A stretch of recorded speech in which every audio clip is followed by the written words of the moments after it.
Me presento, mi nombre es Ana Patricia Ramos, directora del Instituto Klein, instituto al que pertenece la Asociación de Encuentros y Estudios en Psicoanálisis, que preside el maestro Octavio Rodríguez. Es un gusto que hayan participado y nos podamos reunir acá en estas primeras jornadas de niñez y adolescencia, que me siento pues muy honrada de que la maestra Griselda sea quien abra estas jornadas con esta ponencia, que es en torno a la producción del sujeto psíquico, del discurso infantil. Creo que va a ser una conferencia muy provechosa para todos y espero que todas las jornadas sean también provechosas, las 6 que restan. El objetivo de las jornadas pues es precisamente reunirnos acá en estos tiempos tan complicados, con tanta distancia por medio, pero que evidentemente eso no es un motivo para estar distanciados o aislados y que podamos seguir pensando en nuestra práctica clínica, nuestro quehacer.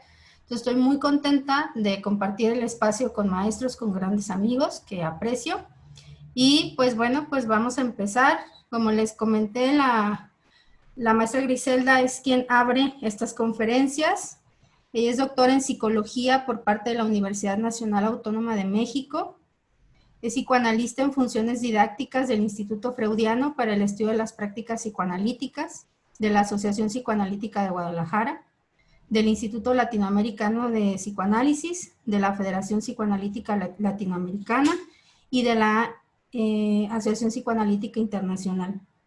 Es editora de la sección del extranjero de la revista Caliban, que es la revista oficial de la FEPAL, y es miembro del comité editorial de la revista Inera en Psicoanálisis, que es de Brasil. Entonces, maestra, pues, bienvenida. Es un gusto contar con su presencia y le cedo la palabra. Bienvenidos a todos. Gracias, Ana Patricia. Gracias a la invitación que me hicieron la Asociación de Encuentros y Estudios en Psicoanálisis, cuyo presidente es Octavio Rodríguez, y bueno, la invitación que me hace específicamente Ana Patricia, quien es la directora del Instituto Klein de Psicoanálisis Infantil y del Adolescente. Entonces, bueno, me parece que algo que comentaba previo a esta presentación era que sabía que esta asociación estaba conformada por varios grupos psicoanalíticos, lo cual me parece que es muy importante en nuestro mundo, dado que ahora con un liderazgo de ellos se puede trabajar desde esta manera, ¿no? Agrupando diferentes asociaciones, instituciones, grupos. Entonces, felicidades. Muchas gracias. Y bueno, bueno, efectivamente el tema de hoy que pude preparar está en relación a la constitución subjetiva, a la producción del sujeto psíquico. Esto da evidentemente para muchos temas. Me voy a enfocar básicamente al asunto de la separación, individuación y de la dependencia, obviamente. Algo muy particular en el discurso infantil, que es el gesto, y el juego, la importancia del juego, que seguramente todos lo saben, pero hablar un poco de ello y tratar de ejemplificarlo a través de un caso. Entonces, bueno, espero que me dé tiempo. De todas maneras, las preguntas se pueden hacer. Te esperaría yo que no hablara yo tanto, sino que más bien pudiéramos intercambiar algunas preguntas después de una breve exposición, y hacer un poco más de dialéctica en este sentido, ¿no? Entonces, bueno, comenzando tendría que pensar en hablar sobre la infancia. Una infancia que la palabra lo dice, significa mudo, el que no habla. Viene de una raíz que se llama infacundia, infacundus, que significa aquel que no haya palabras fácilmente para explicarse, ¿no? Entonces me parece que esto da pauta para hablar de la importancia del lenguaje, porque está de entrada el lenguaje en el ámbito de lo infantil previo a la infancia, ¿no? El término niño, ¿no? Entonces supone un lugar que implica una estructura mental particular, ¿no? Y cuando nos referimos a lo infantil, nos estamos refiriendo específicamente a lo placentero ligado a lo sexual que se reprime y que se da en otro tiempo, pues adviene el tiempo del lenguaje del otro. ¿Qué quiero decir con esto? O sea, él llega a un mundo del lenguaje y a través del jugueteo, a través del gesto, a través del movimiento, da la posibilidad de una situación placentera. Ahorita vamos a ver un poquito. Para llegar a esto, hay una dimensión que Freud mencionó como acción específica. Y Freud nos dice que al principio solo hay carne, un pedazo de carne que se mueve, que llora, ¿no? El llanto como una necesidad biológica de descarga con el objetivo de que cese el malestar. Hay una tensión interna displacentera y Freud dice que de esa tensión no puede escapar el bebé, y entonces desde el proyecto él nos habla de cómo es tan importante la intervención del mundo exterior para que puedan dar cuenta del cese de esta tensión, de este estímulo. Por ejemplo, la provisión de alimento, del cuidado materno en sus diferentes vertientes. Y voy a utilizar el término madre, aunque sí es la mamá, pero en otros términos, en términos más lacanianos, tendría que ser el otro, el gran otro, ¿no? Pero yo creo que con fines didácticos queda bastante más claro que hable de la madre. Entonces, esto es importante esto, la madre llega y atiende a ese bebé en función de que ¿por qué llega la madre? La madre llega porque se identifica con ese estado de indefensión o de desamparo original, Hilflosigkeit, que menciona Freud, pues le resuena su propio dolor, y esto es lo que conocemos como el complejo del semejante. Entonces la madre responde a él, justamente para cancelar, es cierto, que la tensión de ella, es decir, hay una doble tensión en esto, tanto del bebé como de la madre. Sin embargo, la madre atiende al llanto, no al llamado, ojo, ella lo interpreta como un llamado, pero en realidad el bebé aún no tiene la conciencia, digamos, o el reconocimiento de la madre para poder decir que venga o que la llame, ¿no? Entonces, si la madre no llega, bueno, este bebé muere o queda indefinidamente en un estado de locura donde no hay posibilidad de interpretar, ¿no? De que le sea interpretado incluso algo que pueda empezar a dar cuenta de algún tipo de estructura o de inicio de algo, ¿no? Esto es entonces lo que Freud llamó como acción específica y Lacan lo denomina como un movimiento dado a ver. Es muy importante porque justamente es junto con el otro, nunca es solo el bebé.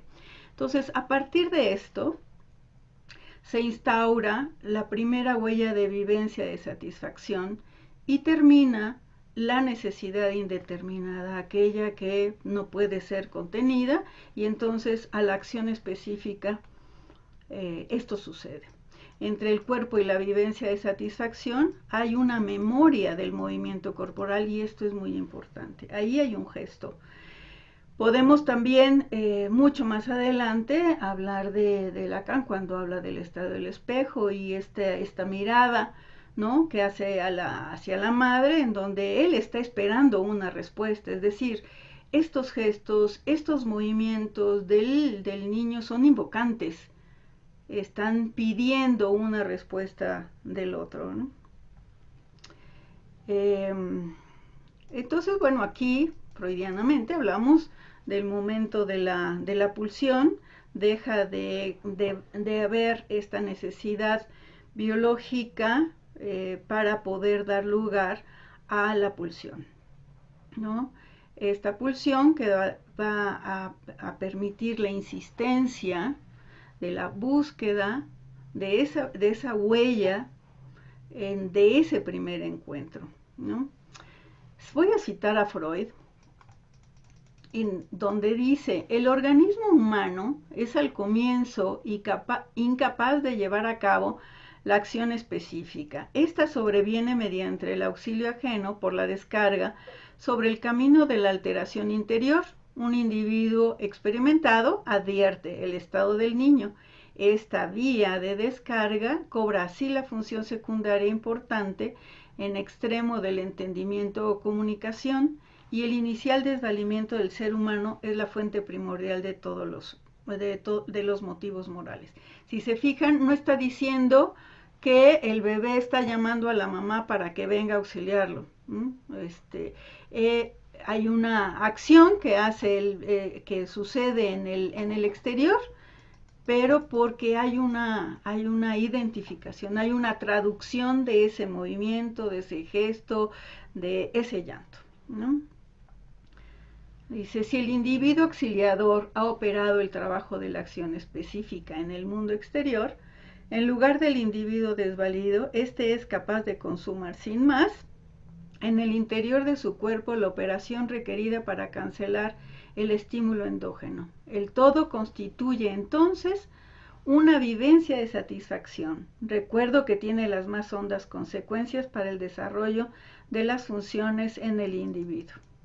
Y tres cosas suceden con esto. Primero, se inviste al objeto de la acción específica, es decir, se inviste a la madre. En segundo lugar, surge una huella y se invita al objeto.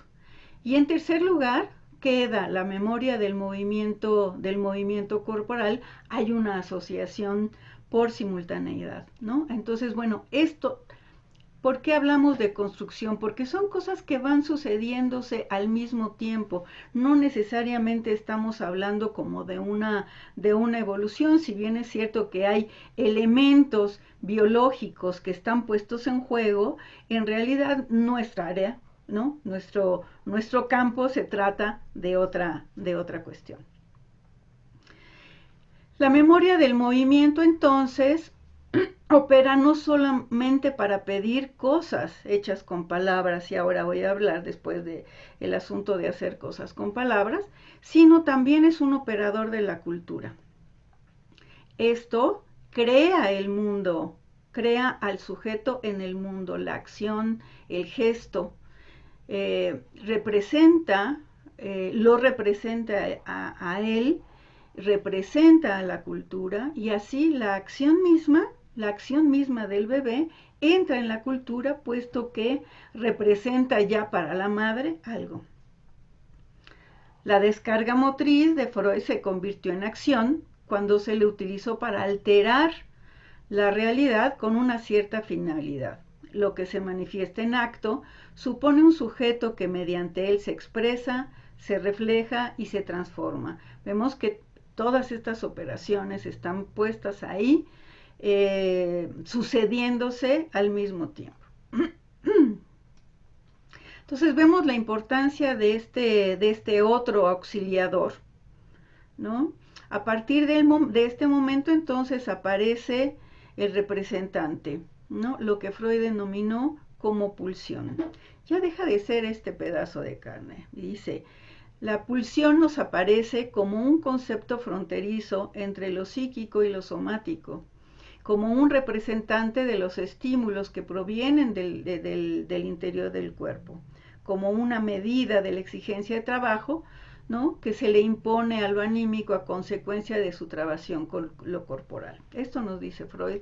Y aquí entonces aparece lo que, cuando digo que desaparece el cuerpo, el pedazo de carne, no el cuerpo, el pedazo de carne, lo que sucede es que aparece el cuerpo erógeno, un cuerpo erógeno que lo separa en realidad de lo real, de lo biológico.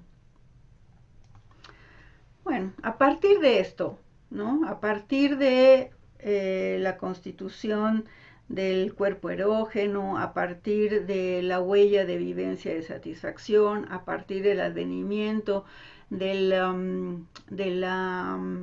auxilio del otro, a partir del reconocimiento de un desamparo original, empezamos a hablar de una dialéctica que se realiza, ¿no?, para dar lugar a aquello que hablamos como subjetivación. Este proceso es un proceso a través del cual nos constituimos como sujetos.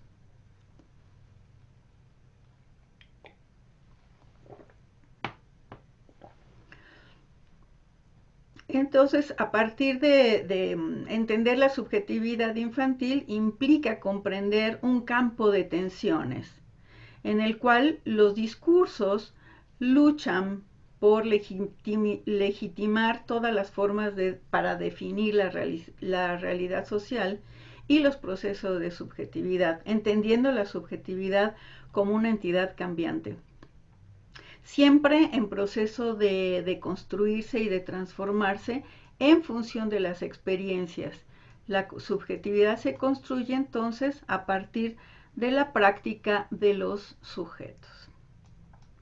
La constitución de la subjetividad, entendida como singularidad y una forma, un modo de existencia, el cual se constituye básicamente a partir de la relación consigo mismo, ¿no?, que en muchas ocasiones se ha visto como entre yoes, ¿no?, y un modo de existencia que está también en relación con el otro. Es decir, no solamente es con el otro, no solamente es consigo mismo, siempre está en esta dialéctica. A partir de esta constitución, entonces, surge lo que denominamos deseo. Es importante entonces subrayar el hecho de que para poder reconocer o dar cuenta del poder del deseo propio, de constituirse como un sujeto deseante, los procesos de alienación y de separación son fundamentales en la constitución del niño. Aquí hablamos de que lo más humano es el lenguaje. Y este existe mucho antes de que el sujeto advenga. A partir de ese momento inaugural del cual hemos dado cuenta, se van generando procesos que dan esta posibilidad de advenir como sujeto. La alienación, entonces, es la que va a permitir una separación y además es intercambiable, tiene que ver con un tiempo lógico, ¿no?, en donde uno no se puede separar si no está alienado, uno no se puede alienar si no hay esta separación, siempre en un segundo momento. Este bebé entonces tiene que apropiarse del lenguaje y luego poder separarse para poder devenir un sujeto separado de esta madre y producir así su propio deseo. Es en este lenguaje donde van a estar las huellas, donde aparece el significante o una representación en términos freudianos. Puede ser a partir siempre de un gesto, la forma de decir una palabra, el tono de voz, todo se inscribe en una cadena que al semejante se le ha presentado. Y es así como se realiza la operación de alienación. ¿Por qué la operación de alienación? Porque el lenguaje está ahí, porque la madre le presenta ese lenguaje. Y para él poder incidir en ello, tiene que primero alienarse. Entonces, el llanto es específico, en tanto genera una respuesta en la madre, eso es importante. Aparece la huella de vivencia de satisfacción y tendríamos que decir que en tanto huella no hay una satisfacción, no es continua. Hay una discontinuidad que es muy importante. La huella aparece justamente cuando el auxilio desaparece. Si el auxilio, si la madre permanece ahí, ¿no? Esta huella, este pecho que da satisfacción, no va a haber ninguna posibilidad de huella alguna. Y en tanto no huella, no hay la posibilidad de separarse, de diferenciarse. Entonces, la raíz de la alienación es la falta radical, es la falta primordial, así puede ser denominada, porque es a partir de eso donde el bebé va a estar buscando, ya no es solamente un organismo, sino también es un sujeto psíquico en donde va a buscar la satisfacción de la necesidad biológica, pero ahora ya viene con un sentido.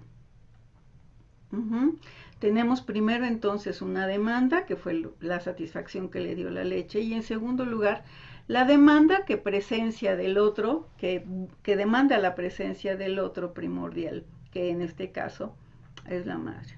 Mientras no haya esta separación boca-pecho, que es lo que da la posibilidad de la huella, no va a haber posibilidad de huella.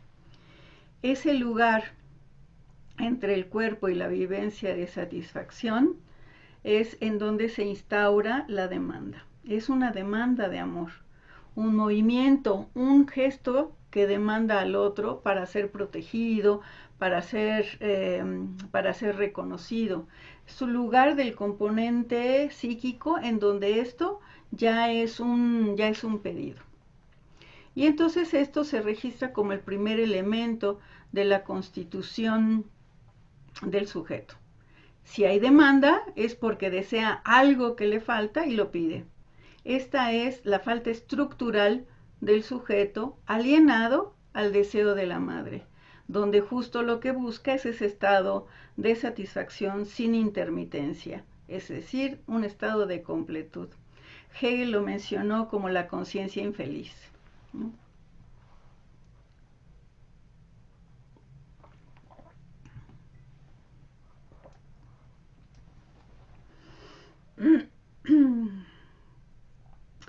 Y en términos de separación, el otro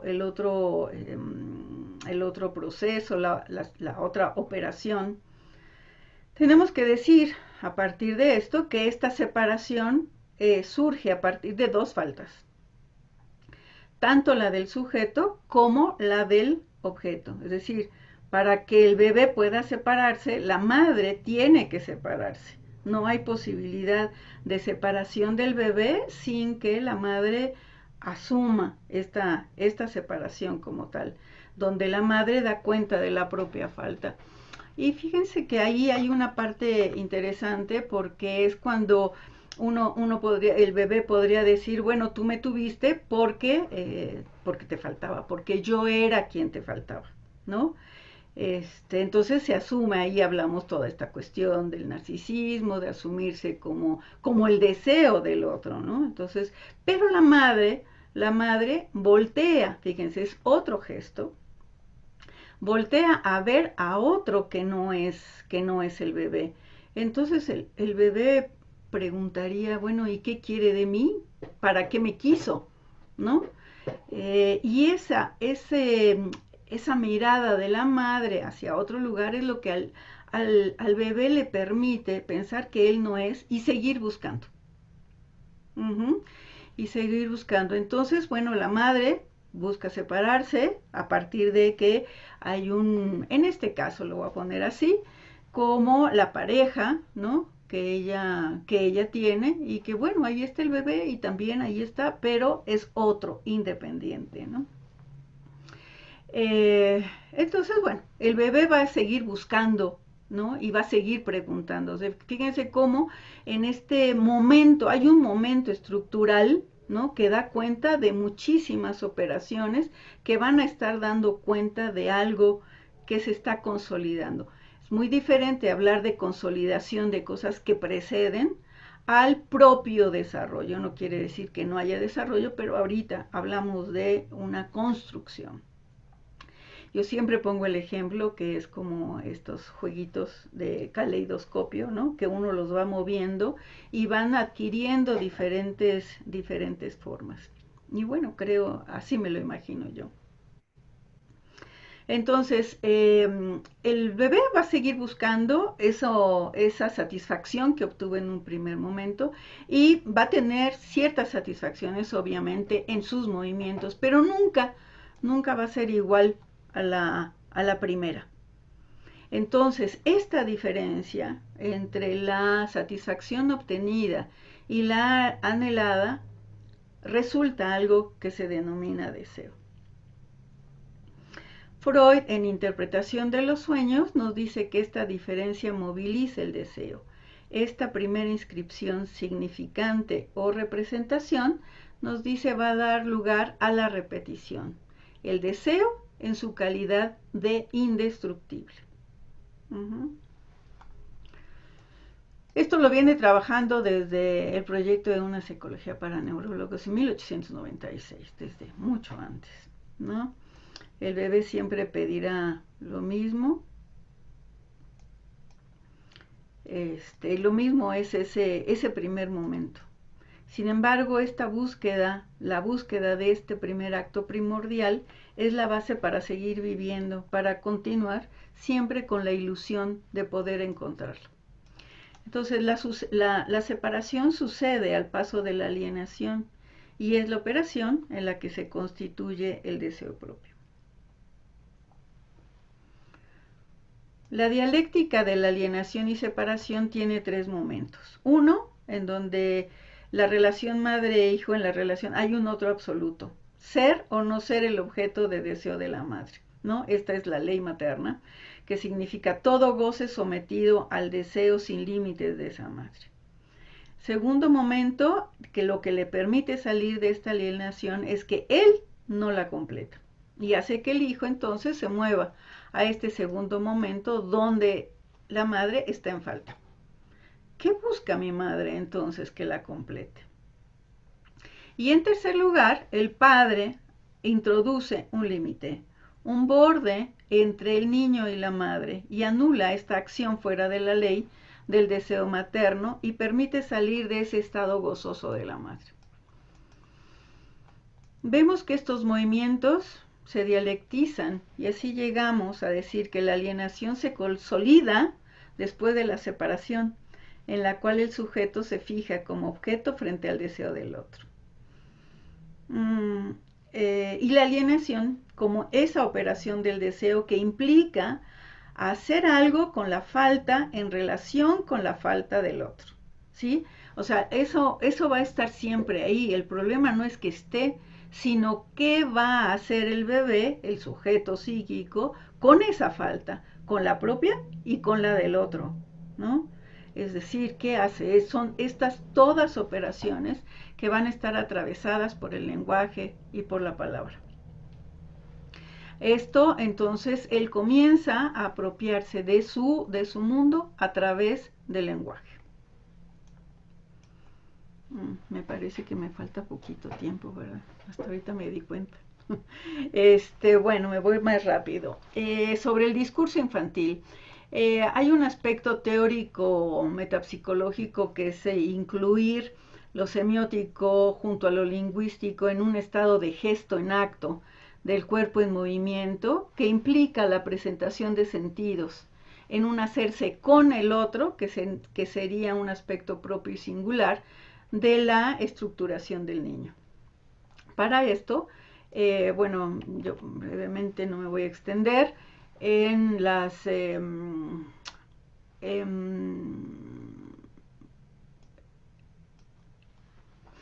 contribución que hizo Austin en relación con las palabras. hay un libro de él que se llama Hacer cosas con palabras. Y entonces, bueno, entre las cosas nosotros tenemos que hablar que el movimiento es expresión de discurso infantil. ¿Y por qué no? También de angustia. El niño a veces no puede percibir la angustia como en el adulto, y entonces lo que hace es moverse.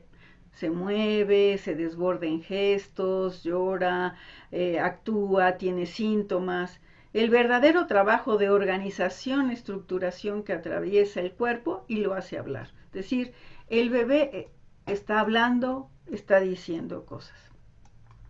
Esta contribución de Austin hace descentrar el valor de la palabra aislada y dice que no hay esa posibilidad en tanto que solamente hay efectos, no transcurren solas las palabras ni sola con sus relaciones, sino que involucran tanto al sujeto como al objeto. Y entonces lo que hace es redimensionar el lenguaje, lo que hace es como desmenuzar y decirnos que el lenguaje y las palabras son actos. En el momento de decir se está actuando y en el momento de actuar se está diciendo. Hay emisión de ruidos, de sonidos, hay emisión de mensajes, no me voy a detener mucho en esto, pero bueno, habla de esto, que a veces esto se deja de lado, sobre todo en la técnica analítica con niños. Por ejemplo, en el Moisés y la religión monoteísta, Freud habla de que el psicoanálisis acostumbra deducir cosas secretas o encubiertas a partir de rasgos descuidados o poco estimados. Es el residuo de observación.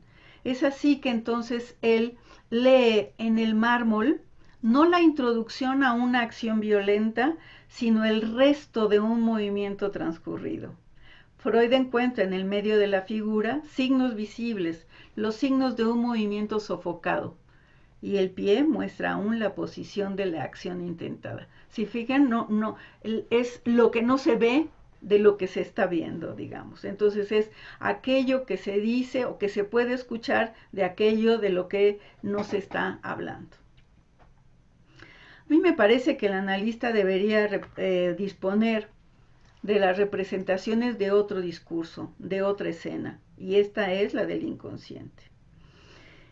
Esta disponibilidad se refiere a la natural movilidad asociativa que sostiene y produce discursos.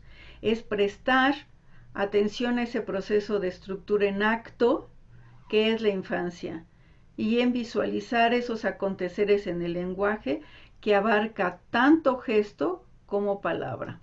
Eso me parece a mí importante. Según Austin, por ejemplo, al decir algo se realiza algo, se promete, no solo, sino que se producen efectos en el otro. El otro se asombra, se conmueve, ¿no? Ahí entonces se comienzan a desdibujar los límites. Y en el caso del niño, la gestualidad y la verbalidad son equiparables a toda esta actividad propia del acontecer infantil.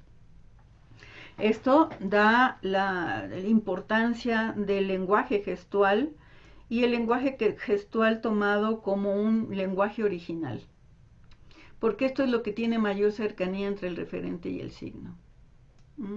Es la cosa designada y no lo designa, ¿no? En el gesto, como el gesto es una acción, ahí porta algo de un vacío, y esto nos lo dice Heidegger. La histeria, por ejemplo, busca el deseo del otro allí donde deja su huella, ya sea en la utopía o en la ficción, y esto sucede también con el niño. El gesto es un movimiento detenido, no interrumpido. ¿Por qué? Porque el gesto lo que hace es convocar a un intérprete. El gesto entonces está en la articulación entre lo social y lo subjetivo. Es nuevamente un lugar transicional,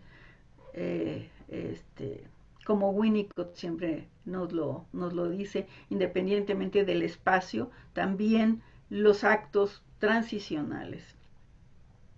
Se inscribe como una inscripción, se percibe como una inscripción política de la mirada del otro. Es fundamental esta mirada escucha, es lo que tendríamos que hablar en esta dimensión de trabajo con lo infantil.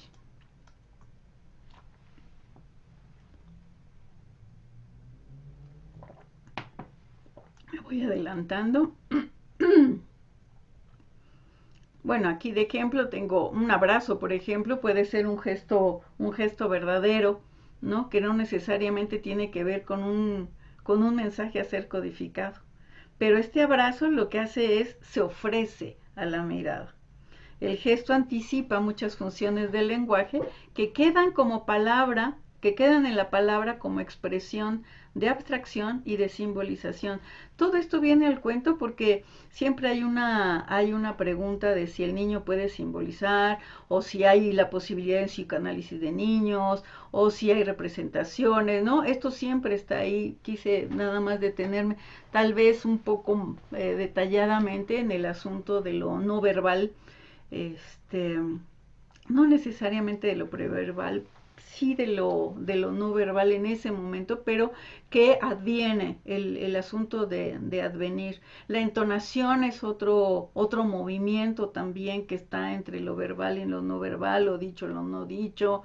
En todo esto siempre va a circular el reconocimiento o el desconocimiento del otro. Todo esto está implicado en la clínica. No estoy hablando cosas que no tengan que ver con la clínica. Entonces, el discurso infantil es un acontecer singular de movimiento y de voz, movimiento de cuerpo y de voz, incluso fuera del lenguaje articulado. Es un espacio que subraya lo intersubjetivo.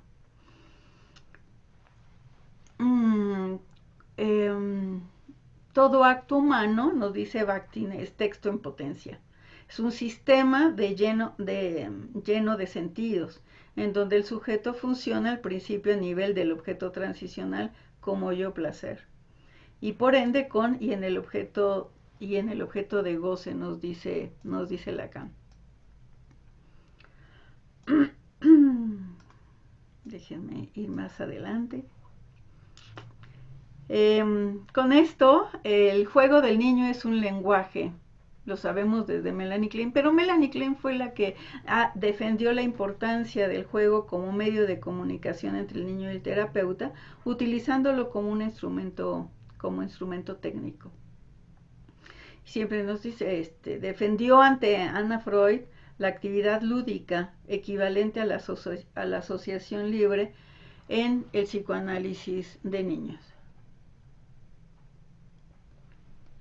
Resaltó el contenido presente en el juego, la expresión de la conflictiva interna del niño, pero no solo, o sea, también el juego tiene un objetivo también particular, que es la obtención de placer. Podemos ponerlo en otra dimensión y podemos decir que es de la dimensión de disminución de tensión. Es cierto, hay una disminución de tensión, hay una posibilidad de hacerse de una actividad placentera porque está construyendo. Esto es bien importante. Muchas veces se habla de que el niño está jugando, juega y representa lo que vive en casa.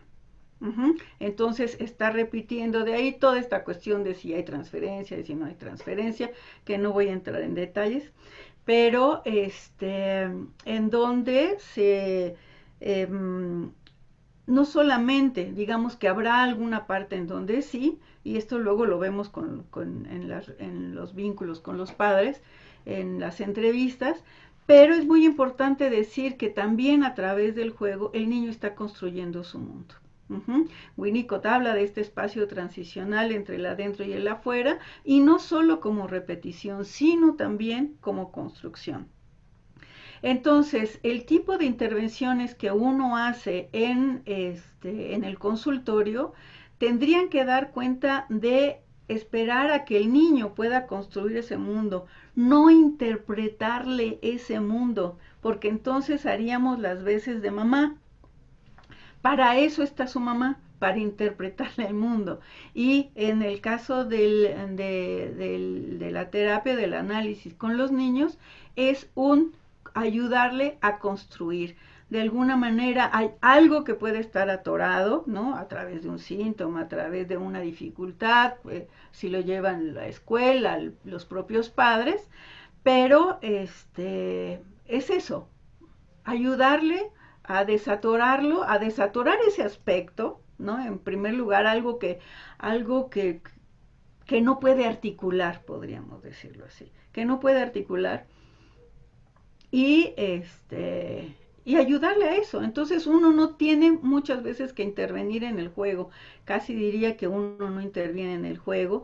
El niño es el que nos dice el papel, lo que tenemos que decir, cómo lo tenemos que decir. Se enoja si hacemos otra cosa, ¿no? Siempre pone, no, es que así no es.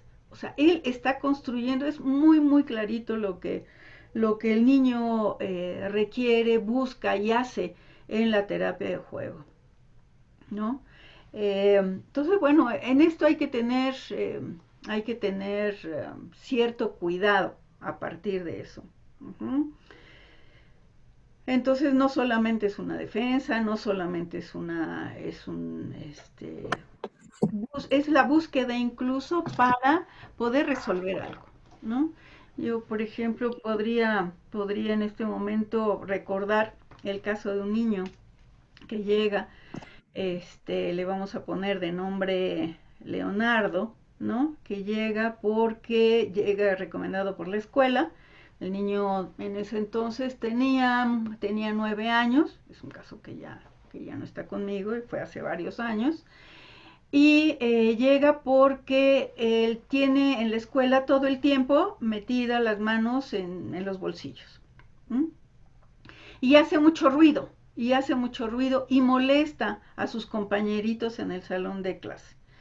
Obvio, la maestra lo interpreta como movimientos masturbatorios, ¿no? Entonces el niño todo el tiempo se está tocando su pene, ¿no? Pero es molesto, y es muy molesto para la niñita que está al lado y para el niño que está al otro lado de su salón. Entonces se van moviendo de lugar los niños porque no les dejan, no tiene mucha atención, no les permite poner atención. Entonces llega y la madre dice que eso es lo que dice la escuela, que ella nunca ha visto eso, y que ella nunca ha visto eso, pero lo que sí, que el niño no tiene amigos, un poco por esa razón, pero otro de por sí que no tiene amigos. Entonces ella comienza a relatar que este niño nació con una deficiencia en donde aparece una cierta parálisis izquierdo, del lado izquierdo, y lo someten a una fisioterapia durante muchos años. Una fisioterapia pues desde los meses hasta varios años, ¿no? En realidad la terapia dura muchos años todavía. Cuando llega conmigo, acababa de terminar esa fisioterapia, esta de técnica Alexander. Entonces, donde es muy doloroso, muy, muy, muy dolorosa, y todo el tiempo, muchos años, él iba 2 o 3 veces a la semana para poder recuperar un poco el movimiento. El niño, la verdad es que muy agradable cuando llega. Yo no le veo la falta de socialización, pero sí tiene falta de socialización porque no tiene amigos. Preguntando sobre las manos en los bolsillos, él dice que no tiene nada, o sea, no se da cuenta, no se percata, no hay una conciencia de ese movimiento. Estoy hablando de un niño de 9 años, no estoy hablando de un chiquito de 2 años. Entonces pasa el tiempo, al niño algo que le chocaba a la mamá era que estuviera 4 horas diarias, de 4 a 6 horas diarias en la computadora. Dice, es que no hace otra cosa, no quiere salir con sus amigos. Los amigos tampoco lo invitan, los compañeros tampoco lo invitan a ningún lado. Y él es feliz así. Él es feliz así, no necesita a los amigos, él está muy bien, él y su mamá, él es hijo único, pero llegan los papás, el papá siempre trabajando, la mamá siempre en casa.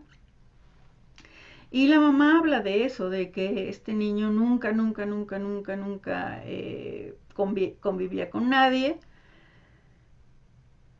Y entonces llega conmigo y llega como a hacer un trabajo, como otra terapia más, como la fisioterapia o cualquier otro. Y aparece de repente, entonces intento yo ver, entrar a su mundo, ¿no? En lugar de interpretarle, entro y empezamos, le digo que qué juegos juega, ¿no? Estoy hablando de esto hace como 10 años. Entonces hay un juego en donde entras y puedes interactuar. Puedes entrar con un nombre, o sea, son muchos niños que empiezan a jugar entre ellos, se adquieren una personalidad los muñequitos. Entonces le digo que yo voy a entrar. Bueno, seguramente conocen a Penguin. Este,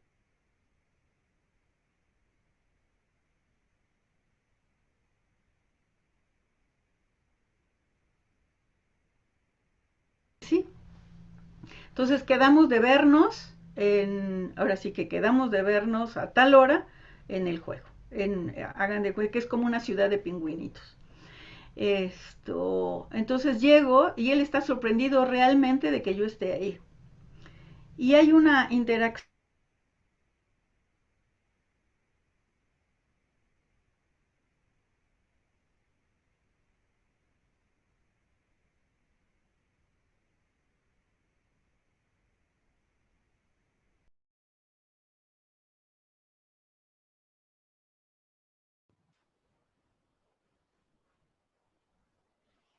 ¿Maestra Griselda me escucha? Que ahora, pero en aquel entonces el cuestionamiento también está en relación con que si los juegos a través de la pantalla, los juegos a través de la pantalla pueden tener el mismo efecto que la manipulación de los objetos, de los juguetes como tal, que esto lo mencionaba mucho Melanie Clay, y con, este, con objetos muy particulares. Entonces, bueno, en todo esto hay mil gestos, en donde para mí lo más importante, no sé cuánto tiempo más tengo, Ana Patricia. Todavía, todavía tenemos tiempo, maestra. Lo que guste. Me pregunto si puede seguir. Es que ya... Ok. Bueno, entonces, bueno, esto sucede en este caso en particular, ¿no? Hay un lugar que permite esta experiencia y es una experiencia que además ni siquiera está en relación insisto, con interpretar algo, sino que está en relación con construir algo. Y es ayudarle al niño a construirlo y a construirlo con placer. Eso me parece que es importante. Hay una parte aquí que me gustaría compartirles, que es en relación con... Freud habla muchas veces del juego en el niño, aparte del Forda, aparte, ¿no? Que a mí me merece mucha atención, eh, de la importancia que Freud le da al juego. Eh,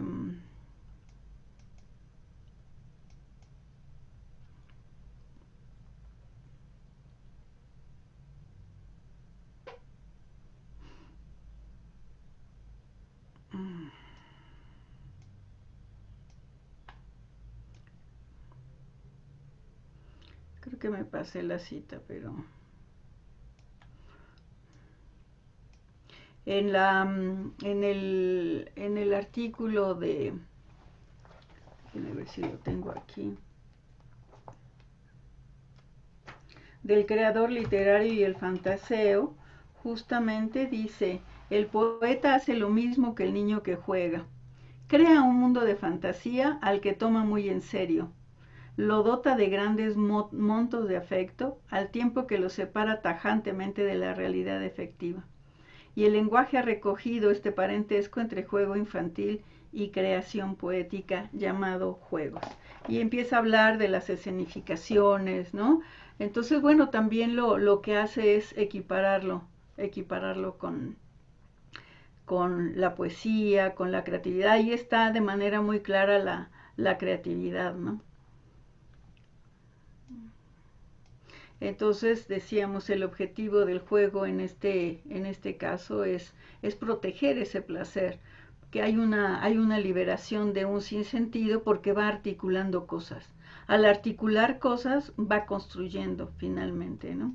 Y uno tiene que resistirse también, esto un aspecto muy importante, resistirse a la identificación, porque identificarse o esperar que el niño se identifique con uno es pasar del deseo de la madre al deseo del analista, que el niño tiene que cumplir el deseo del analista. Entonces es también ayudarlo a no buscar la identificación con el analista, pensar que es una superficie de proyección y ya, en donde permite la posibilidad de una producción. Bueno, no sé, por mi parte creo que hasta ahí me salté muchas cosas, porque entonces si no me detengo me paso otra hora. ¿Ok? Sí me gustaría un poco escucharlos. Muchas gracias, maestra. Muchas gracias porque yo siento que son ideas que nos pueden ayudar como a encontrar mucha orientación en nuestro trabajo clínico, sobre todo esta parte pues de diferenciar el juego o al menos ayudar como a que no se le conceptualice solamente como una repetición, sino que el niño va construyendo su mundo y que me parece que ese mundo se construye, como usted bien lo menciona, en tiempos lógicos, ¿no? Que se nos alejan de esos tiempos a veces siento tan diacrónicos del cuerpo, ¿no? Tan específicos, tan inicio, fin, ¿no? O sea, creo que precisamente la subjetividad lleva a otros tiempos que tienen que ver con funciones, con que estas aparezcan, como usted menciona, ¿no? Que si se va a separar, bueno, sí, pero hay una alienación que tiene que ser previa y estarse dando ahí como un juego. Entonces es muy interesante, yo le agradezco y como les había comentado y la maestra también lo había hecho, bueno, el punto es que esto pueda ser un espacio de diálogo y de intercambio de ideas. Entonces, si tienen preguntas, pueden dejarla en el chat. Si gustan, pueden abrir el micrófono también y hacerle la pregunta directamente o el comentario directamente a la maestra. Aquí tenemos uno de Karen Rocha, maestra. Dice, actualmente vemos muchas corrientes que hablan de dar pecho hasta que el niño decida, a libre demanda. Dice, ¿qué opina acerca de esto? Como profesionales en la salud, ¿cómo podemos intervenir? Bueno, eso es muy importante. Hay muchas angustias por parte no solamente de las mamás, ¿no? Sino también de algunos terapeutas, pero me parece que el trabajo, esto también es importante, el trabajo con los padres, en el trabajo con los niños es importante. Si bien los padres no son nuestros pacientes, sí hay una dimensión transferencial que también uno tiene que cuidar. El hecho de que haya una indicación o un imperativo de o libre demanda o con horarios o cada 3 horas o cada 5 horas o cada que se le antoje al bebé, me parece que tiene que ver con un tercero que esté en la cultura, que es externo a la dialéctica que se está formando también entre el niño y la madre. Tendríamos que ver qué significa para la mamá una cuestión de libre demanda, qué significa que sean 3 horas. No hay una receta, y en función de eso uno tiene más bien que escuchar qué es lo que está en juego para la madre, eso.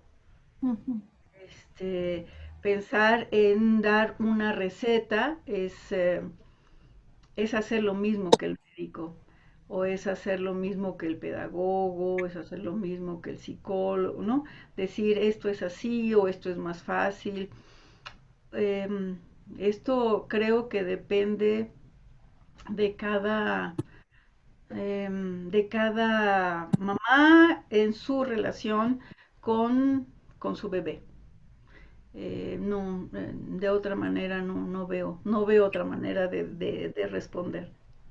Ujú. y luego la complejidad, ¿no, maestra? Que a veces yo siento que hoy en día también los papás están muy angustiados porque literalmente no saben qué hacer, ¿no?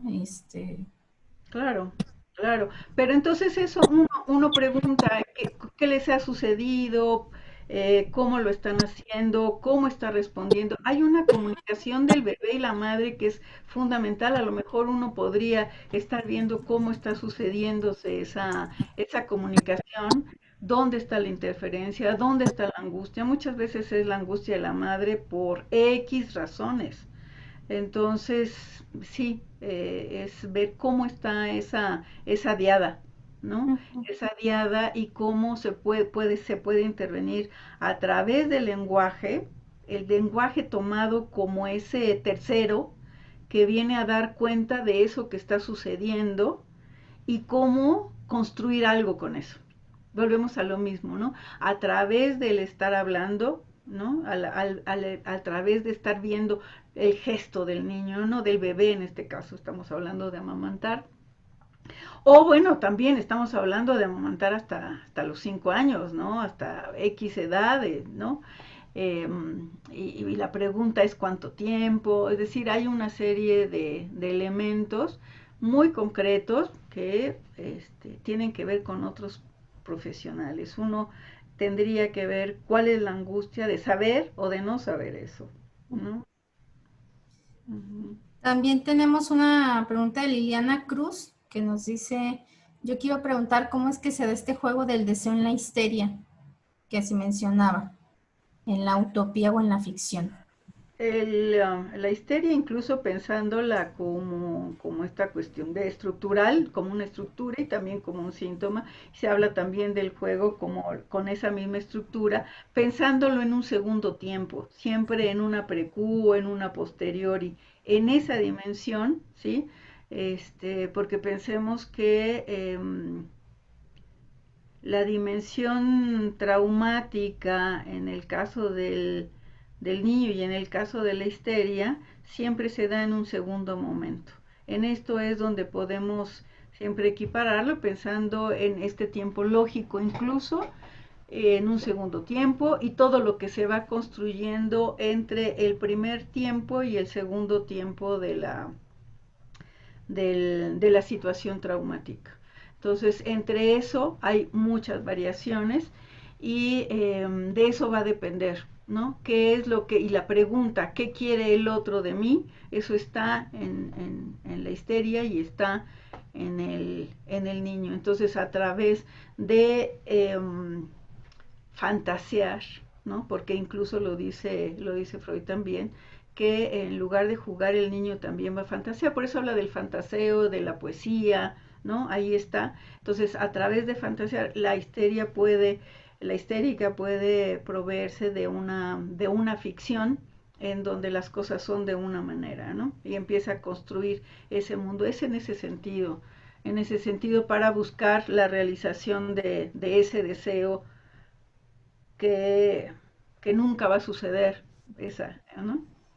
Porque nunca se puede cancelar ese deseo. Ujú.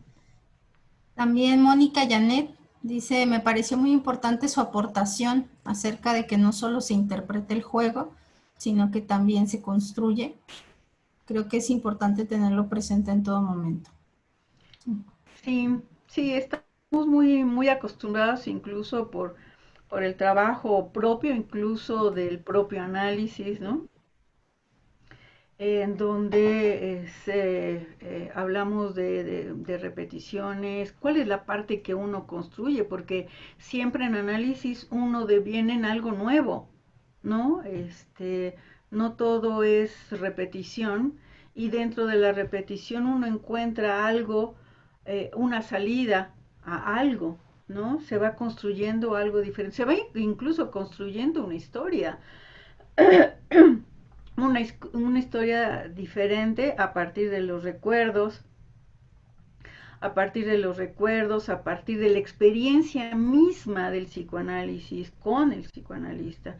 En el caso del niño no es diferente, también estamos construyendo. El asunto de interpretar, insisto, sí tiene que ver más con elementos de la búsqueda de la identificación para que el niño esté muy bien adaptado a su sociedad, esté muy bien adaptado a su cultura. Y esto, bueno, pues esto es lo que hace también que los niños lleguen a nuestros consultorios, lo cual tampoco está tan mal. Pero no podemos repetir nosotros eso. Raúl dice que está muy agradecido por la información que compartió, que la encuentra muy, muy interesante. Y dice que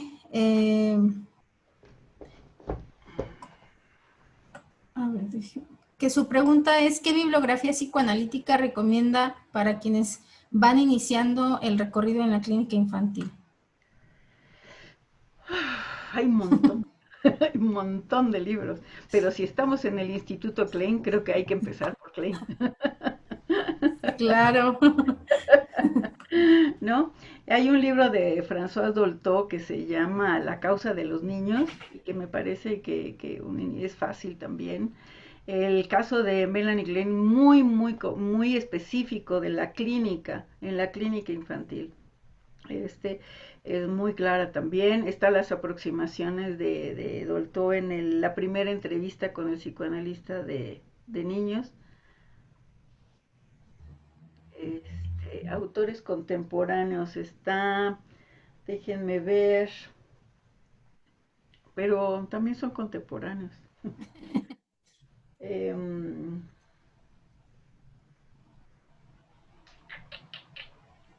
Estaba buscando acá.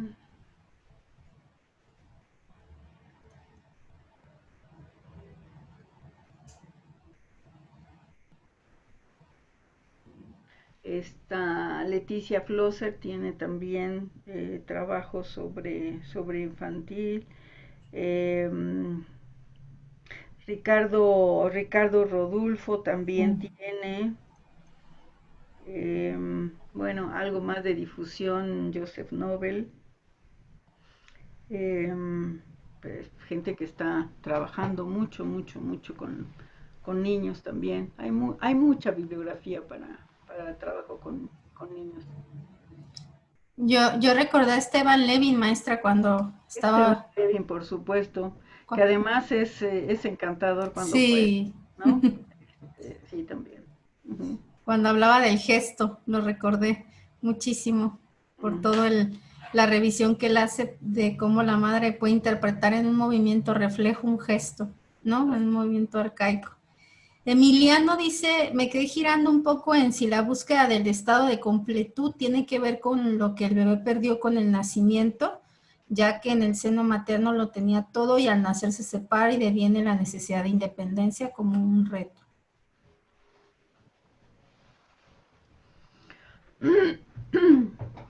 En realidad hay que ver si el bebé perdió algo con el nacimiento. Me refiero al registro, ¿no? Sí, estamos hablando de toda esta cuestión gestacional, digamos, ¿no? Hablaríamos de Klein concretamente, ¿no?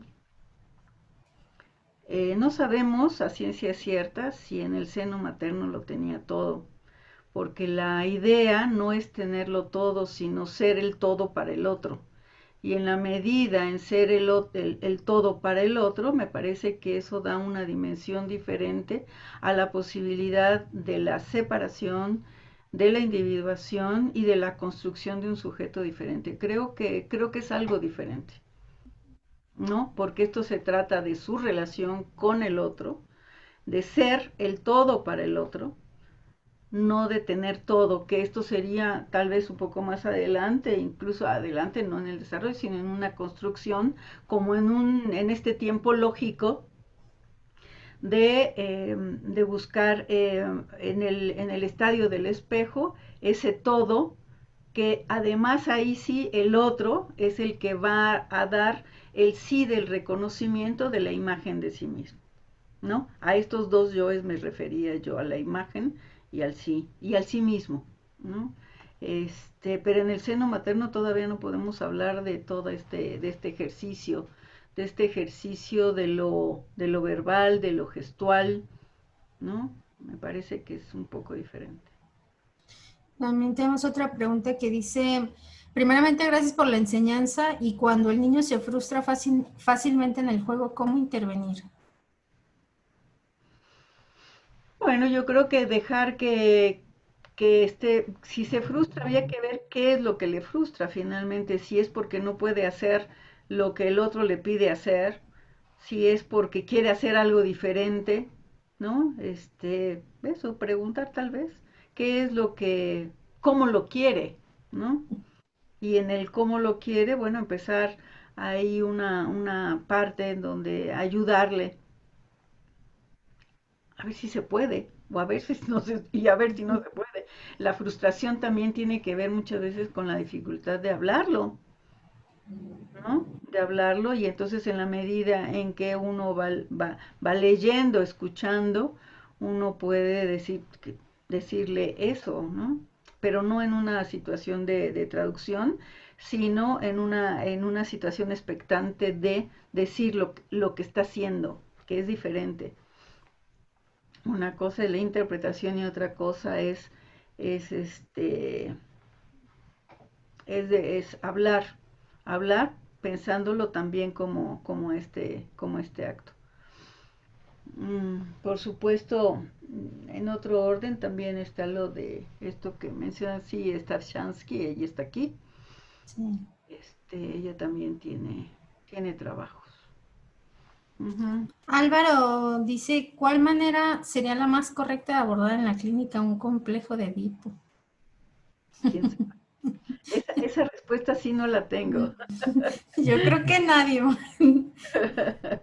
Eso sí me va a costar mucho trabajo y no sé si haya una respuesta, ¿no? Finalmente, si tiene que estar, el abordaje edípico está puesto en el juego, entonces jugándolo, uno puede empezar a descubrir cómo lo está construyendo el niño. Uno mismo se siente sorprendido frente a las producciones del niño y me parece que es importante también dejarse sorprender, porque a veces ellos tienen respuestas inesperadas, ¿no? Respuestas que nosotros ni siquiera nos imaginamos, y eso es muy lindo en el trabajo. Es cierto, en el adulto también sucede, pero es muy evidente en el trabajo con los niños. Así que no hay una respuesta. No, no nos dejan de sorprender. Bueno, acá también dicen los seminarios de la maestra Ana Patricia Ramos también es muy importante, son muy importantes los seminarios para adentrarse en la clínica, lo cual sí creo también. Pues gracias.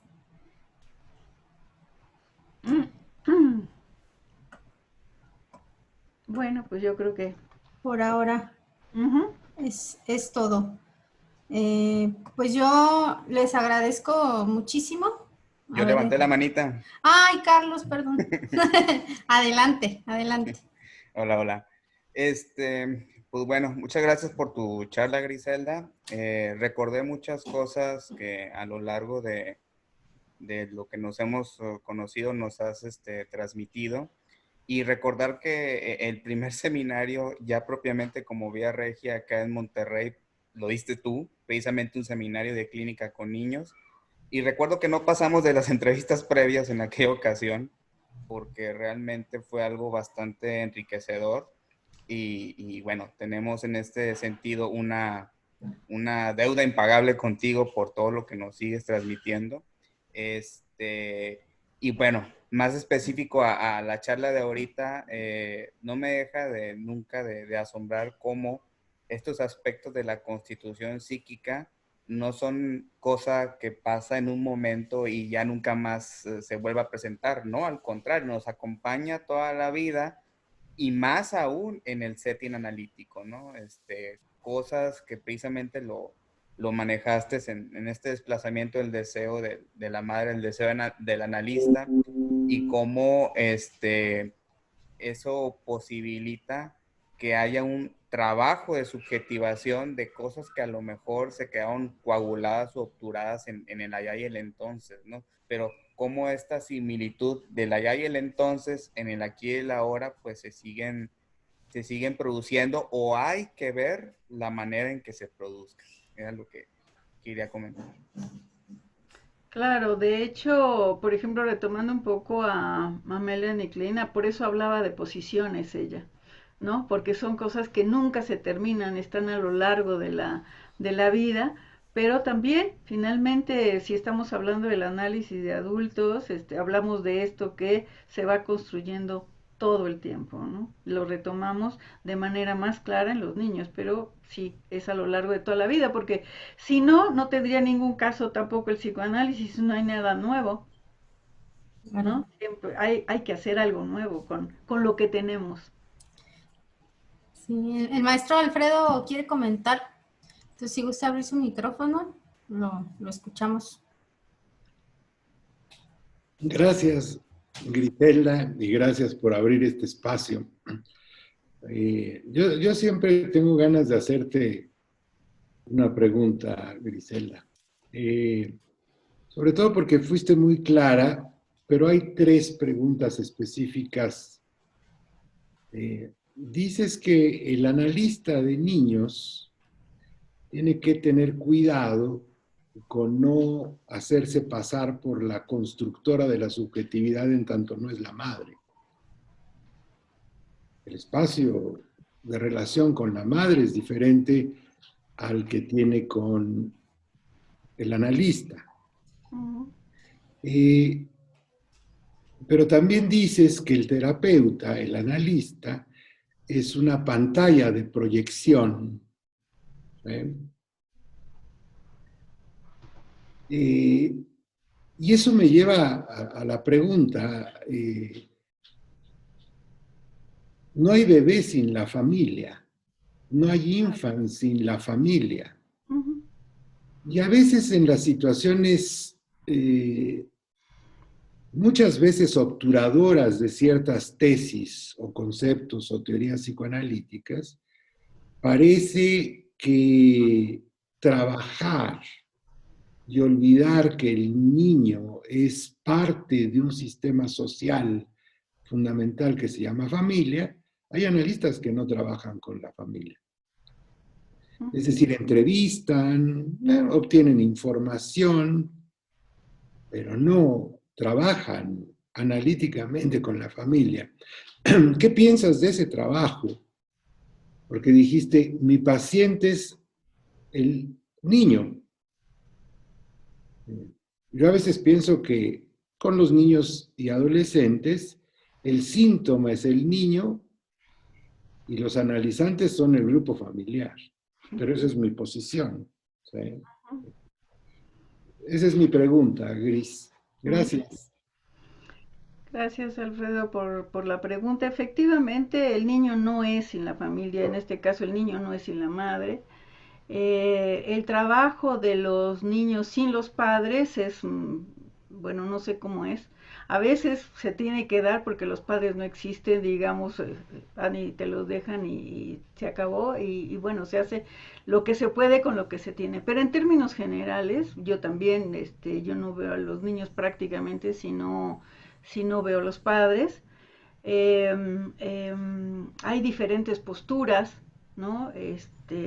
Ver solamente a los padres, ver solamente a los niños, ver a los niños y a los padres, ¿no? Estoy hablando casi teóricamente, ¿no?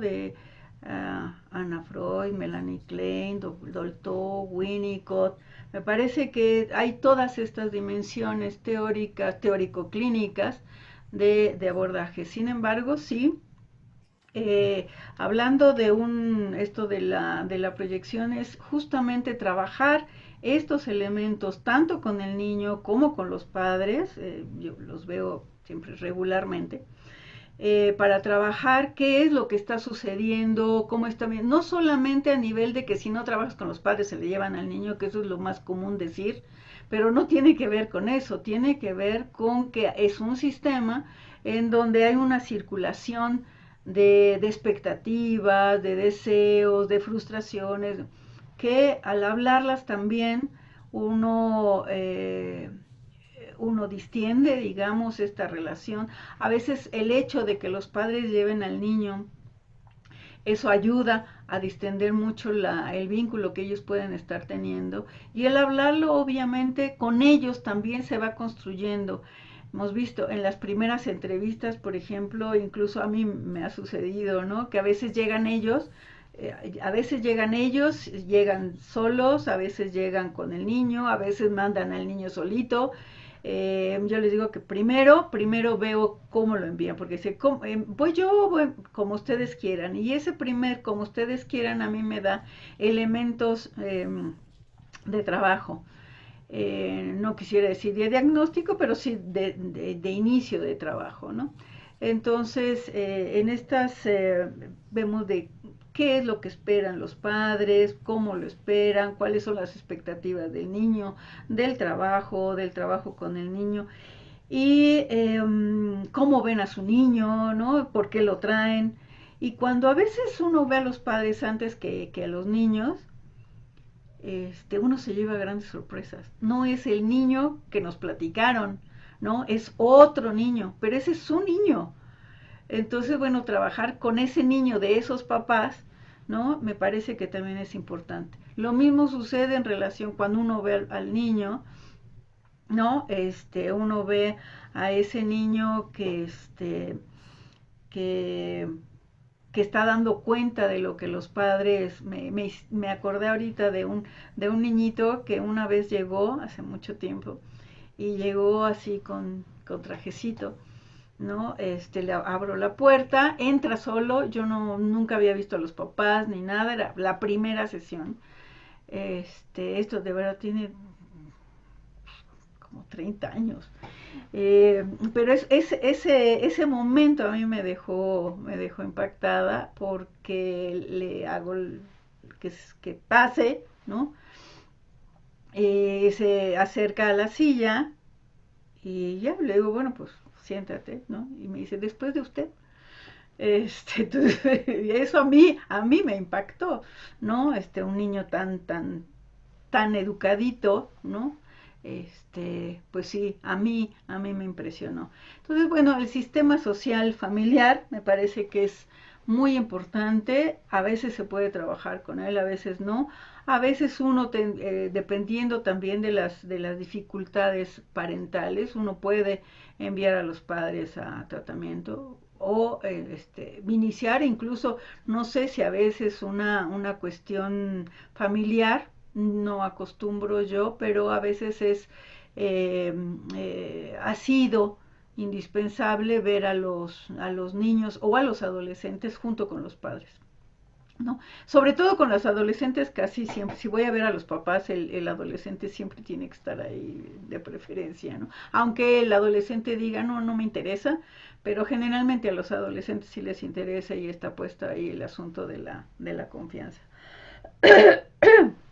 Entonces, sí está la construcción, está la demanda, está lo que se espera, y me parece que todo eso es parte del mismo trabajo. Y el asunto es no buscar esa identificación, porque si no estamos hablando de los ideales, y entonces vamos conformando a un yo ideal que lo que hace es obturar la posibilidad de una construcción de un sujeto como tal. Sí, de hecho, un último comentario, maestra, de Ana Ávila, dice que a veces la demanda no solo es de los padres y que habría que analizar de quién es la demanda, si de los abuelos de una institución o de las maestras. Claro,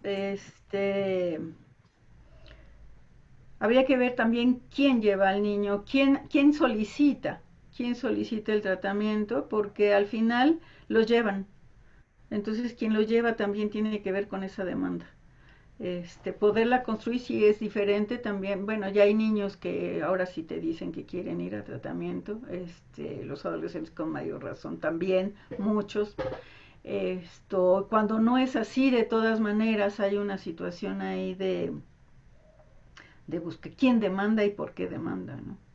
A veces se queda uno de los papás y el niño nunca lo ve a uno. A veces sucede también. Es decir, hay mucha variedad, no hay una sola forma, ¿no? Depende. Y si es de la institución, ¿qué piensan, por ejemplo, de que la institución hizo las veces de tercero para que se dieran cuenta de un funcionamiento familiar que obviamente por estar tan sintónico no hay esta posibilidad de darse cuenta de que algo está pasando? Entonces, también hacerles ver cuál es el papel que están jugando en eso, que la escuela se da cuenta y que ellos no se dan cuenta, quien sea, institución, padres, abuelos, y empezar a construir también esa demanda, ¿no? Uh-huh. Sí, pues me parece que son todos los comentarios, maestra. Muchísimas gracias. Gracias a todos también que por sus comentarios, por su escucha atenta, y bueno, a ustedes por la invitación, por supuesto. Uh-huh.